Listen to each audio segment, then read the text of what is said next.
কথাটা কেন বলছি? যে যুবকরা হচ্ছে ইসলামের প্রকৃত শক্তি। এই যুবকদের মধ্য দিয়ে আল্লাহ তাআলা ইসলামের যে পরিমাণ খেদমত করেছেন, অন্যদের মাধ্যমে সেই পরিমাণ খেদমত হয় নাই। এই যুবকরাই চাইলে গোটা পৃথিবী শাসন করতে পারে।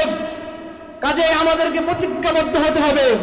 আমার যুবক ভাইদেরকে বলবো, আমরা কেমন স্বপ্ন দেখব?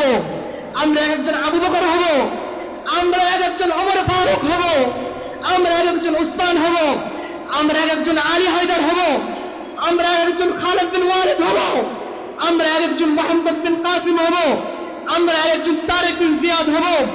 আমরা তো সেই জাতি যখন খালিদ বিন ওয়ালিদ রাদিয়াল্লাহু তাআলা আনহু সেই বিশাল রুমদের বিরুদ্ধে যুদ্ধ করতে গিয়ে সে সেনাপতি রুস্তমের কাছে সংবাদ পাঠিয়েছিল, নাহনু কওমুন ইউহিব্বুনাল মাউত কামা আনতুম তুহিব্বুনাল হায়াতা ওয়াস শারাব।